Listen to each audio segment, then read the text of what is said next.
Red Dead Redemption was a truly remarkable game when it launched in May of 2010 to critical acclaim. Coming out of Rockstar San Diego, everyone expected something fairly significant and playable to come out of this release. However, nobody expected it to be the truly genre-defining title that it was. In fact, at first glance, there isn't anything truly remarkable about the game. Sure, it's an open world set in the Wild West. However, you are simply playing as a rough-and-tumble anti-hero going through the West, hunting, killing, and completing missions, all in order to save his wife and son.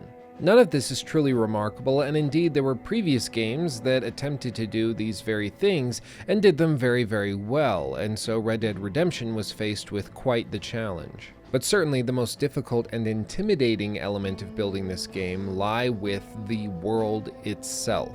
The game is set in a fictionalized version of the Wild West in 1911 at the turn of technology as the West is slowly being infected with the New World. Farmers and ranchers who previously lived simple and fairly straightforward lives, simply farming and ranching, are now being forced to live what would be considered more sophisticated lives. With the advent of the railroad, telegrams, and even telephones, everything is getting more complicated, and they capture this quite perfectly in the opening scene. Instead of starting with a massive action sequence as Rockstar opened Grand Theft Auto V with, which would release roughly 3 years later, instead Rockstar decided to open the game with a quiet and fairly solemn train ride through the countryside. As the train chugs along, John Marston, the game's protagonist, simply sits back and observes all of the people around him. We can see various characters, some old, some young. We can even see Bonnie McFarlane, who will come up in the game a little bit later on. She's on this train as well. And most importantly, we see a young woman speaking with a priest. Now, I could try to summarize this conversation, however, I don't think it would do it justice and wouldn't follow through on the tone. So instead, I'm simply going to play it for you. You can observe and take in the dialogue as it goes through, and I'll meet you on the other side. Well, I, for one, am grateful, Mrs. Bush, that they are finally bringing civilization to this savage land. I could not agree with you more, my dear. My daddy settled this land, and I know he'll be looking down on us, pleased at how we help the natives. Yes, they've lost their land, but they've gained access to heaven.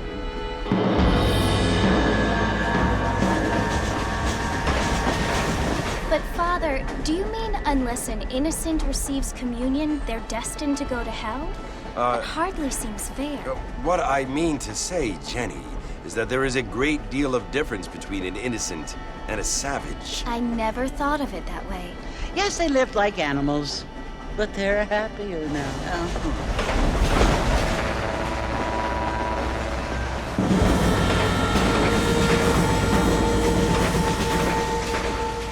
Not only do people now have motor cars, Father, but I heard that pretty soon we will be able to fly. No, only angels can fly, Jenny. No, apparently people can fly. Didn't you hear? Out in Kansas, a man even got a car to fly. I hardly think so, Jenny.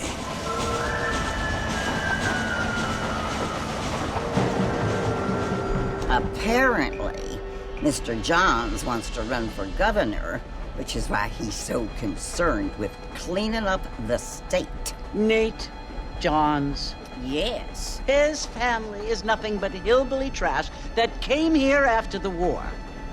I don't want to be judgmental, but this state should not be ruled by such a disgusting family.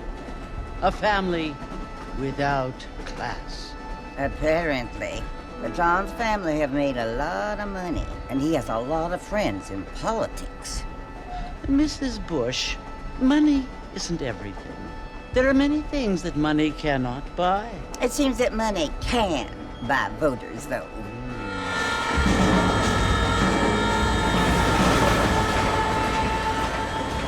What you must remember, my dear, is that we have been brought here to spread the word. And the word and civilization, they are the same thing. They are the gifts. It is the opportunity we have, the chance to live among people who are decent and who do not kill each other. And who let you worship in peace? It's so confusing, Father. Sometimes I find it impossible to make the distinction between a loving act and a hateful one. I mean, they often seem to be the same thing. Yes, Jenny, it is confusing. But you only have to ask me if you need help. Indeed. Well, here we are, Mrs. Bush. Armadillo. Now, while these two overlapping conversations might seem fairly benign and innocuous, they actually set the tone and the themes for the entire game moving forward. The two ladies sitting behind John are talking about class and political corruption, something which is going to become very important in the second half of the game's narrative. And on the other side of the coin, we have the priest and the young girl discussing savagery and the conversion of the native peoples to not just modern faiths, but also to the Western way of life, or in this case, perhaps the Eastern way of life, a more civilized or classy way of existing. And that, of course, sets the theme for the game as we move forward, because the Wild West is caught in this very formative time between the old Wild West of before and the new electricity-ridden world of the East. While the standard of living and technological achievements are certainly there and verifiable and significant, it does beg the question that many of the characters in the game are going to be asking, which is whether or not it's worth sacrificing the way of life that these people have been experiencing and practicing for, at this point, decades upon decades, all for the sake of moving forward and quote-unquote progress. Bonnie McFarlane, a character who's also on the train for undisclosed reasons, but she's there, sort of a foreshadowing of what's to come. She does later on discuss all of this in fair amounts of detail. Being a country girl, she doesn't see the need for all of these city slickers to come in and tell them how they should be living their lives. If it ain't broke, don't fix it, basically. Now, the game doesn't push you to make any sort of major moral decisions or force you to get involved in the political schemes and decide the fates of all of these people as you would expect with, for instance, a major RPG set in this time period. Instead, we look at these characters and we're forced to sympathize, and they do a very good job of pushing us to feel those emotions in a very natural way. Now, going back and playing through Red Dead Redemption once more for this video, I didn't really remember all of the detail and the deep dialogue that goes on while you're simply riding through the world or having a casual conversation with somebody while going through a side quest. It really struck me as pretty phenomenal. And this, of course, has always been the curse of these major open-world video games, is that people think that you can play through them with the sound turned off, simply mindlessly going through the world, killing people, doing missions, collecting various items. And you can do that, and you will have a good time. However, if you're looking to truly experience the world that the developer has built and the writers have crafted, you really do have to approach it in a much more solemn and respectful way. Now, of course, this is a critique of Red Dead Redemption, and with these types of critiques, it's always interesting because it gives me a chance to go back and play through a game that has either been forgotten or simply is not easily accessible in the modern day, with the fact being that this is an Xbox 360 title that was never ported to the PC, so it's not exactly easy to play unless you're doing it through Xbox One backwards compatibility, but regardless, it is still an older generation title.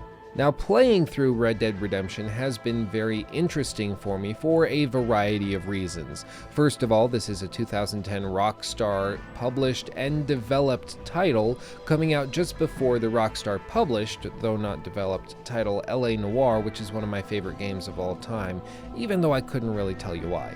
The reason that this is always interesting is because it's just like playing an older version of Assassin's Creed with the modern context of a newer release. So going back and playing through Assassin's Creed Rogue, for instance, after playing Origins, can be a bit of a shock to the system because, of course, the developers that create these games have steadily been making improvements, as you would expect, with subsequent releases. That being said, Red Dead Redemption is actually, even in 2018, a phenomenal title, very well polished, and still feels good to play, to be completely honest. The gunplay is alright, the horse riding mechanics work and are perfectly functional, the overall structure of the world and the gameplay loop is fairly straightforward and very, very open. However, the real star of the show is the world itself and the characters you encounter as you go through the main story.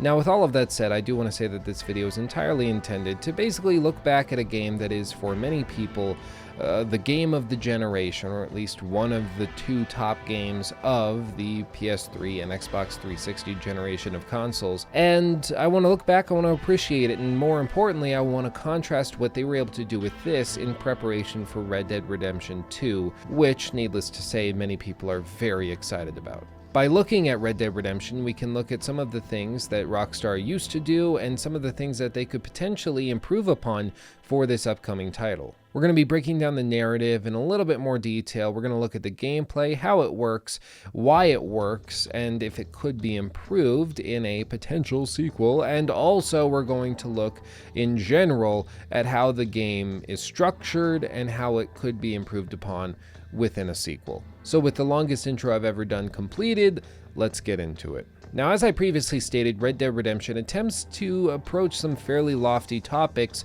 while still giving you the feeling of exploring a massive open world in the Wild West and being a cowboy running through it doing as you wish. Now, narratively speaking, you are not given very much freedom. It's very, very strict in terms of the progression of the main story. However, there are often 2 or 3 main quests that you can pursue at any given moment, and you have the freedom to choose between which one you want to go to at a particular moment. So if you feel like going and pretending to be a salesman for a particular type of elixir, you can do that. But if you aren't feeling that, then you can go help a necrophiliac dig up some holes. Now, this is actually the same exact story and questing structure that was used in Grand Theft Auto 5, although Grand Theft Auto 5, of course, had 3 main protagonists that you could swap between at almost any given moment, and each character had their own quests that were color-coded. This, of course, is much more complex than what Red Dead Redemption attempted to do, but at its core, it's the same exact system.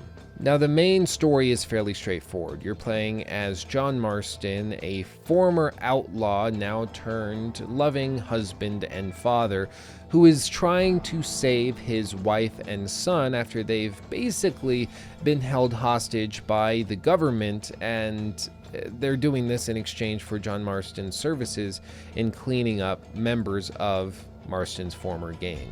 Now, this isn't very clearly stated, especially at the start of the game. It becomes more clear after maybe 3-4 hours in, after John Marston opens up a little bit more. However, it's not really important, and part of the allure of John Marston is the fact that he is so on the DL about everything he's doing. He doesn't feel as though he needs to explain himself. He's simply trying to do what he's trying to do in an honorable way and get through life as best he can. And that's part of what's intriguing about him, is that he's not your average video game protagonist. Now, this is something that Rockstar in general is very, very good at doing in their game writing. One of the telltale signs of a novice writer is overwriting. The idea that because you're putting a character on screen, you have to explain absolutely everything about who they are and what they're doing. When in actuality, most of the great stories told throughout history do not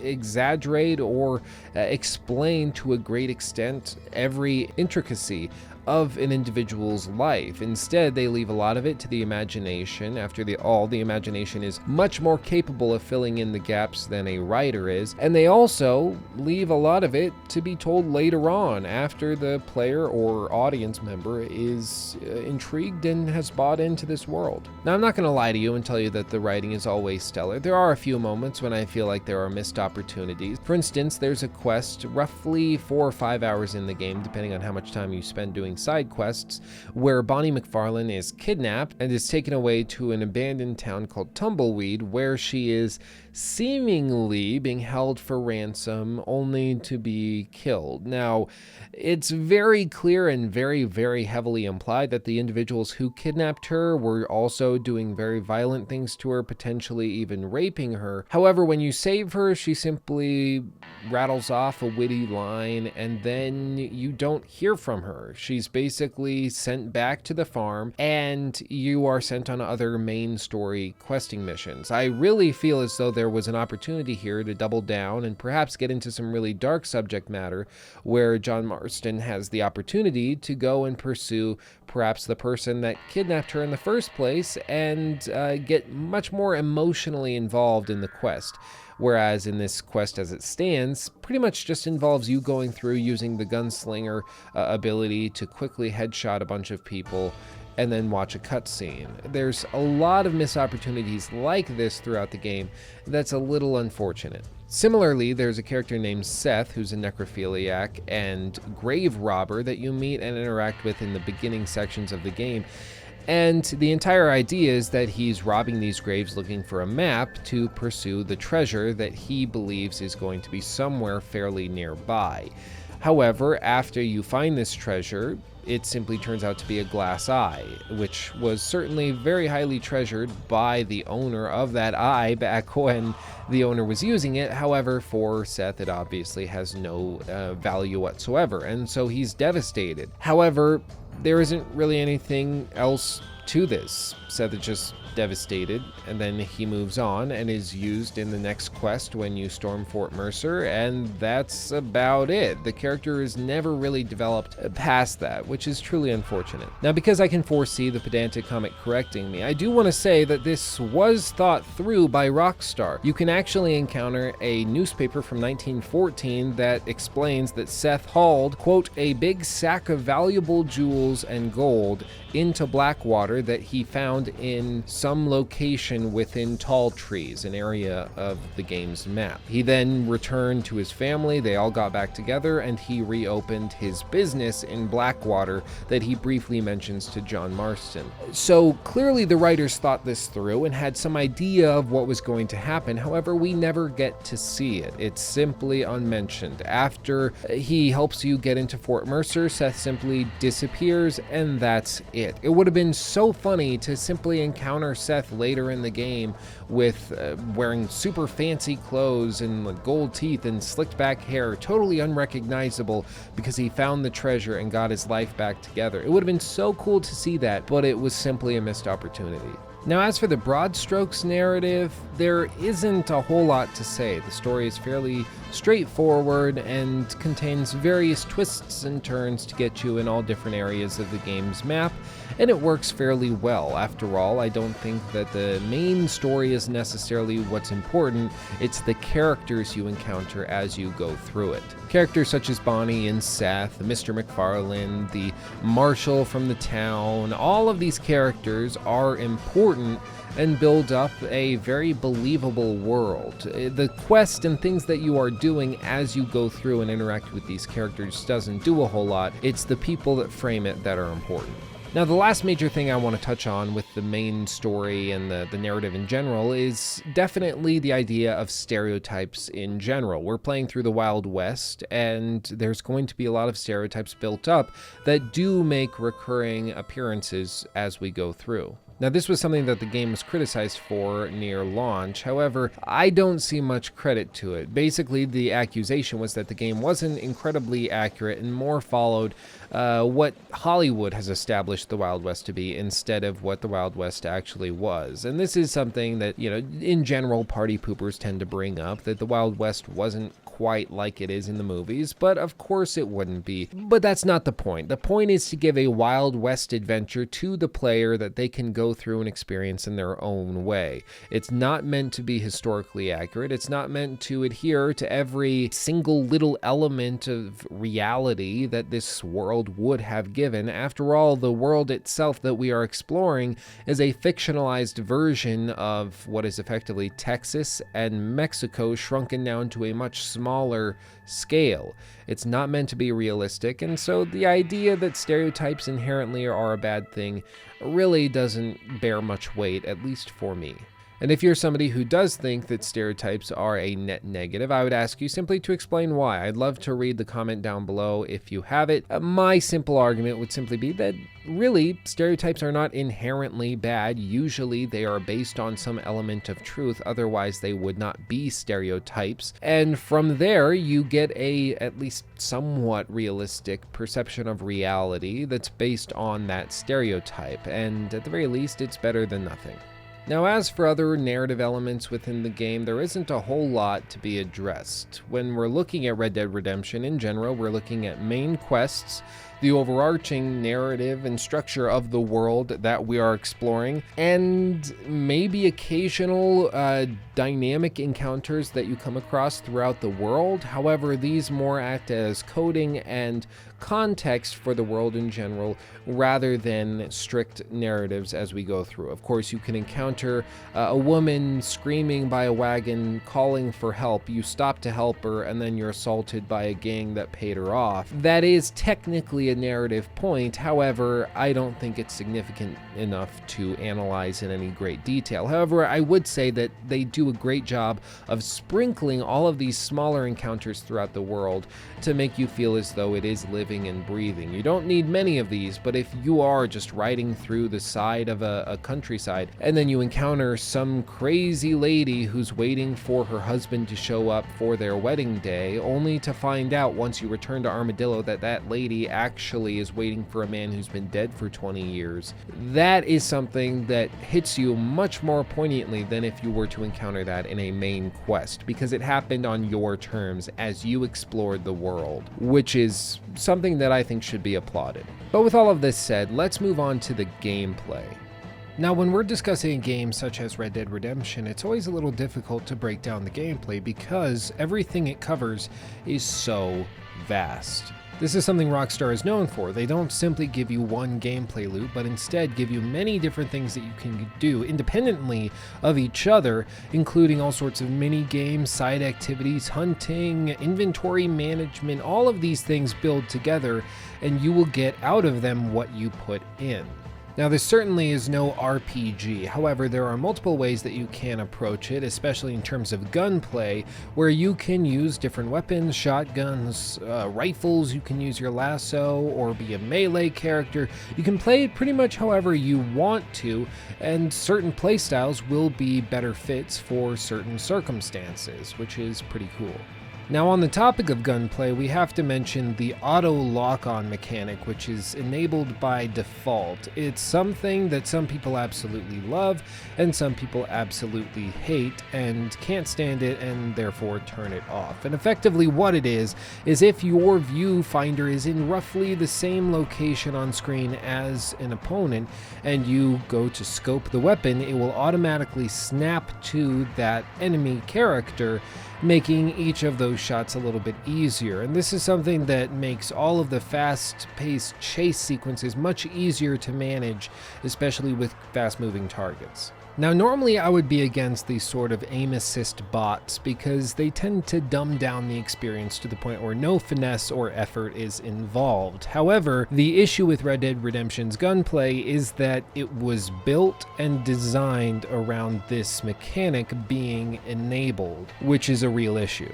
Now, because the developers knew that players were going to have access to this auto-aim bot, they designed the gameplay and these fight sequences around the player using that aim assist mechanic. And that's a real issue because if you are trying to play the game in a very straightforward and more hardcore way, turning off that auto lock-on mechanic, you're going to have an experience that the developers simply didn't intend.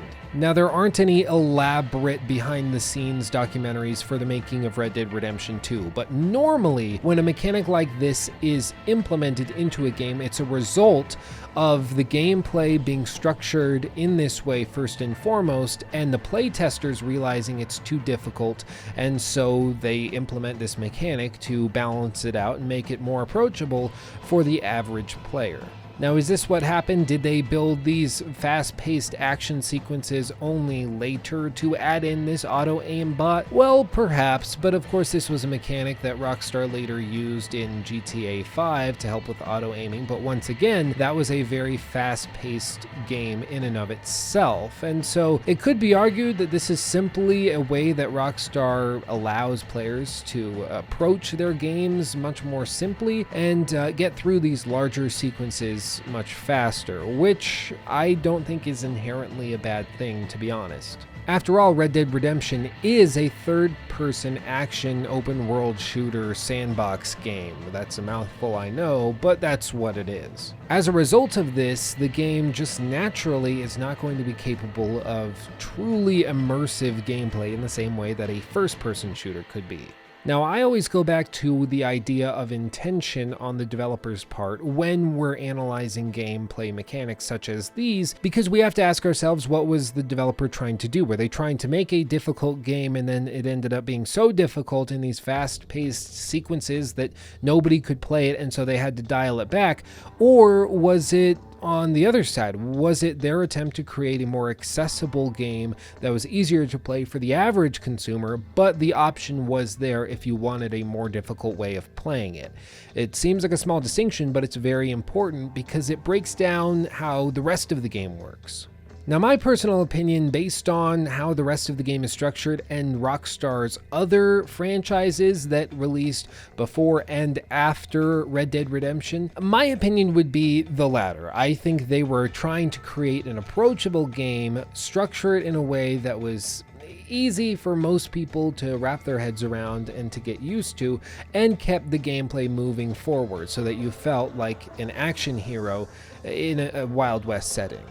And this isn't just off the dome, this is actually based on the sharpshooter mechanic, which is also in the game, which basically acts as a mini VATS, if you want to think about it that way, for Red Dead Redemption's already clunky gameplay, which VATS is one of those things in Fallout that I've always been frustrated with, because in general it seems to be sort of this overcompensation for clunky gameplay to begin with, and it sort of is self-correcting because it gives you the option to pause the action and just get zeroed in on your shots, which I understand why it exists and why some people love it, but to me, it seems born out of clunky gameplay to begin with. And in this regard, I think the sharpshooting mechanic in Red Dead Redemption is very, very similar. It does make you feel super powerful, it does make you feel super cool, but fundamentally it removes all of the difficulty and challenge in the game. When I get swarmed by a gang of thugs that are all coming at me, instead of having to carefully hide behind cover and evaluate my surroundings, slowly picking them off one by one, I can instead just hold down the left trigger, tap down the right stick, and then all of a sudden I just hover over each character's head and then pull the right trigger, and then all of a sudden I rattle off 6 rounds, headshotting every single person, and the game continues as normal. It's fun in that very small instance, and it's satisfying, but fundamentally it's not as satisfying as being thrown into the lion's den, being forced to miraculously find a way out of it. It's a personal preference, I grant you, but I think it's fairly warranted. I'd love to hear your thoughts on this down below. Perhaps I'm wrong. Let me know. Now, besides clunky gunplay, there are many other gameplay elements built into Red Dead Redemption that you can either take or leave, including such things as hunting, skinning various animals, all the way to farming mini games, especially front-loaded at the beginning of the game, where you're expected to round up herds of cattle and prevent them from running off cliffs, which is actually kind of cool. Now, each of these have their own level of polish. For instance, the hunting mechanic is actually both polished and not polished at the same time. It has small details like based on where you actually shoot the animal, if it's a particular species or type of animal, and you sell it in another area of the game's map, you can actually get more money for that particular item because it's more rare. in the area you are selling it, which is something that I wouldn't have even really thought to put in the game, but it's a nice detail. However, it's not as fleshed out because you don't have to factor in anywhere near as many factors that you would expect in a hunting mini game, such as where the bullet enters the body of the animal, how you damage the pelt, the quality of each individual animal that you're hunting. All of these things would normally feed into it, but instead in Red Dead Redemption, we're simply faced with when you shoot an animal, you can skin them, and then you get the skin of the animal and perhaps some meat as well. All of them have the same and equal value, regardless of how you hunted them in the first place. As for things like the ranching mechanics, they're very, very shallow and don't have much polish at all, and simply are used in some main story quest missions and occasionally some side quests that you can stumble into later on. They're actually incredibly clunky and more frustrating than fun. I understand that the developers felt like they needed to give the player some sense of ranching in the Wild West. After all, we're on a ranch and we are wearing a cowboy hat. What else is there to do? But at the end of the day, it was just more frustrating than at least I think it was worth. Now, before going any further, I feel like I should take this moment to get something out there that may or may not be obvious to you, the viewer, so I just want to put it out there. It seems as though throughout most of this video and critique, I've been simply criticizing all of the elements of this phenomenal game, and that may seem unfair because I'm not mentioning all of the things that the game does phenomenally well, but I'm doing that very intentionally because after all, we're talking about a game that is fundamentally the game of a generation, one of the best game and most universally adored games that released in the last 10 plus years. And so to sing its praises wouldn't be interesting or different. My job in this type of video is, as you would expect from a critique, to critique it and to point out the things that could have been done better. And the fact that I'm having to stretch this thin to find issues with the game, I think says something pretty significant, because when we do this for a game like LA Noire, also published by Rockstar, there are many more issues with it. Red Dead Redemption's gameplay holds up even when contrasted and compared to modern open world titles. Now, of course, no open world title has really approached and attempted to cover the subject material and do the things that Red Dead Redemption attempted to do and succeeded in doing. But regardless, the gameplay is still significantly phenomenal. It's fantastic. And the fact that this is coming off of a game that released in 2010 is remarkable. Now, with all of that said, let's move on and discuss Red Dead Redemption's impact on the industry, its legacy on the whole, and also, of course, what its sequel, Red Dead Redemption 2, is going to have to do to take it to the next level. Now, when Red Dead Redemption launched in 2010, it was met with critical acclaim and won many Game of the Year awards, and I'm sure I don't have to tell you, it is beloved by many. And this posed a really interesting challenge to Rockstar, who for years was saying that Red Dead Redemption was a franchise near and dear to their hearts, and they had plans for it but weren't ready to talk about them, only to release a surprise trailer and announcement that Red Dead Redemption 2 was in production and would be coming soon. And now, as we can see, with the release of the game fast approaching, there's a lot to live up to. Now, if any company is capable of living up to the hype, it is Rockstar. They seem uniquely qualified and are one of the very few gaming developers and publishers who time and time again exceed expectations when it comes to sequels. Now, some would say this has to do with the marketing strategy, the fact that they delay their games multiple times after announcement, which tends to tamper down the hype that gets built up so out of control with other titles.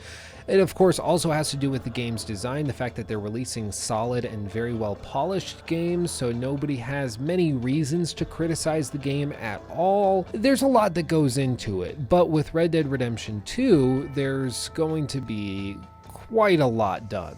Now, one of the things that made Red Dead Redemption so unique was its story, its anti-hero in John Marston and the world that they built. It was very uniquely and precisely placed in the year of 1911 during this very pivotal moment in American history, and the characters in the world are just as frustrated and yet hopeful as you would expect them to be. Now, Red Dead Redemption 2, from what we know so far, is set in the years before Red Dead Redemption, actually as a prequel, giving us a look at Dutch's gang, the very same gang that John Marston ran with. Now, this could be potentially a very, very good thing or a potentially major issue with the sequel. Because it is a prequel, we're looking at the age of the wild, wild west, before all of this new technology came into the world, when the West truly was completely untamed.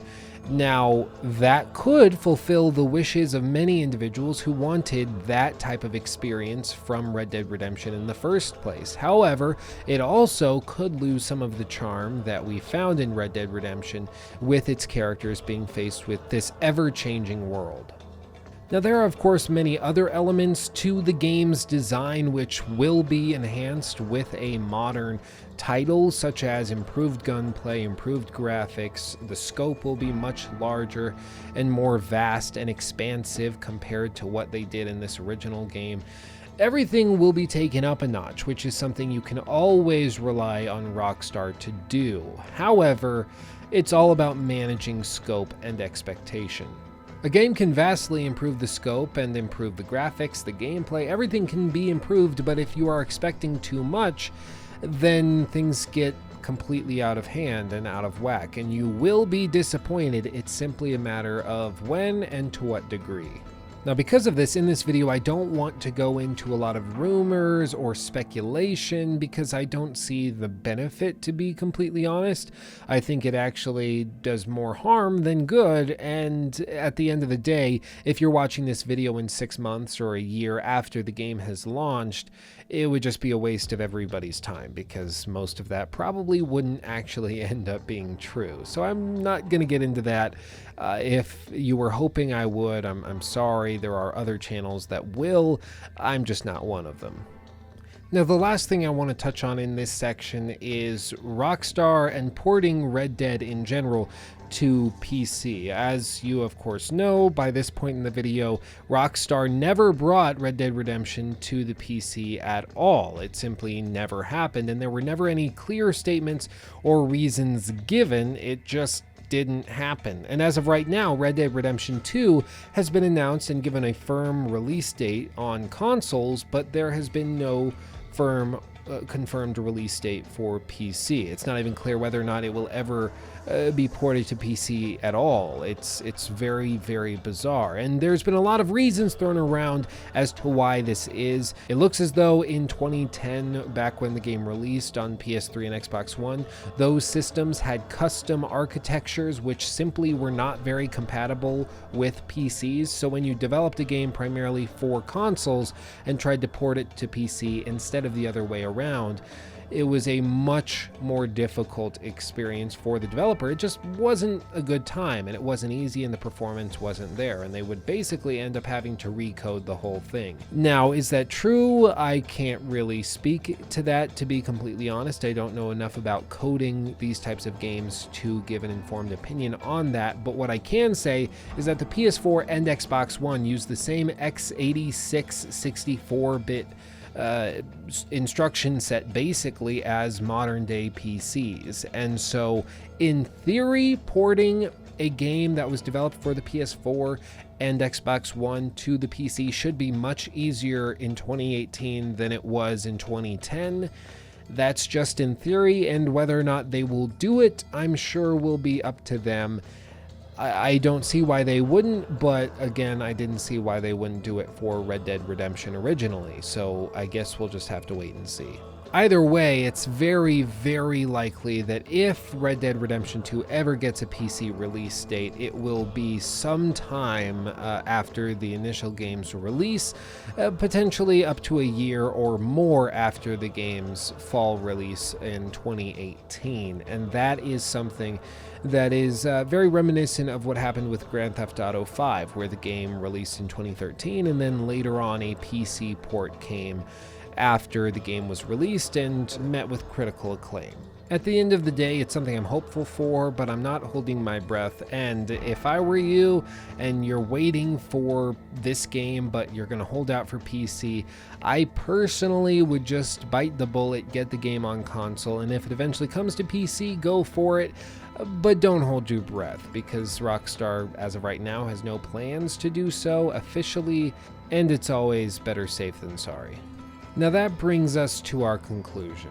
Red Dead Redemption was a game that nobody really expected to be a smash hit, but it came along and blew everyone away with its unique setting, the witty and interesting characters, and fast-paced and fun gameplay, even if it was easier than a masochist might like. It was a game that was phenomenal when it launched in 2010, and still in 2018, while preparing for its sequel, is a blast to play, and I can't recommend it highly enough. But after all, that is just my opinion. Those are my 2 cents. Take them or leave them. As always, I would love to hear your thoughts on the game and everything discussed in this video down below. I will read all of the comments. You have my word. That's my commitment to you. You watch a long video. The least I can do is read your comment down below. So please go ahead and leave those. Also, make sure to follow me on Twitter, Twitch, and Facebook to get notified of all new content, to get sneak peeks and all sorts of fun details like that, and to also keep an eye out for the merch store, which will be coming very soon. And as always, I have to put the obligatory Patreon plug in the video, as much as it irks me. These videos take a long time to produce. This one took weeks of work, and so if you enjoyed what you saw and want to see this treatment given to other games, first of all, let me know what games you'd like to see these videos done on down below, but also consider supporting me on Patreon, because it does make it so that I can make these videos. That is what funds the content you see here, and I couldn't do it without people like you supporting me. But with all that said, thank you for watching, one and all. I love each and every single one of you more than you could possibly know, and I'll see you in the next video. Peace out.